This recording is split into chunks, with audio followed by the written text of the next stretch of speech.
Wara li żamm mistura l-pariri li kellu biex jagħti ftit ċans qabel jiftaħ l-iskejjel wara l-festi, issa l-Gvern jidher li qed jostor ukoll informazzjoni dwar il-vaċċin.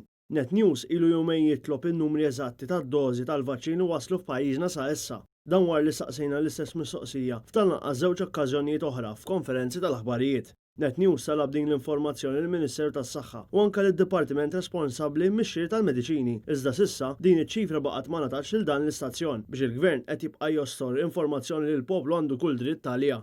Dan fl-istess waqt li l-Gvern qed jaffaċċja kritika qawwija minn diversi oqsma u entitajiet dwar il-pass kajman immens li bih qed jimxi t-tilqim. F'xi istituzzjonijiet saħansitra allegaw li minħabba n-nuqqas ta' tilqim l-anzjani u l-ħaddiema tas-saħħa li suppost kellhom ikunu l-ewwel li jitlaqmu qed jittellaw bil-polza biex forsi jkun imisshom il-vaċċin.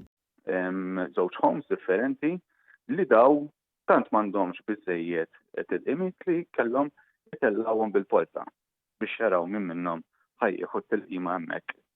Oħrajn qed jiġu xedjul biex imorru Mater Dei li ma tagħmel sens.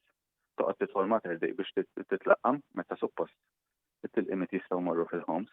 Apparti dan il-fatt, diversi huma residenzi tal-anzjani privati li tkellmu għal News u li qalulna li m'għandhomx liċken ħiel dwar meta se jibda t-tilqim tagħhom u l-qraba tal-anzjani li jinsabu f'dawn ir-residenzi jinsabu mħassba mhux ftit dwar għalfejn qed jinżammu fil-għama dwar il-vaċċina l-eżis tagħhom.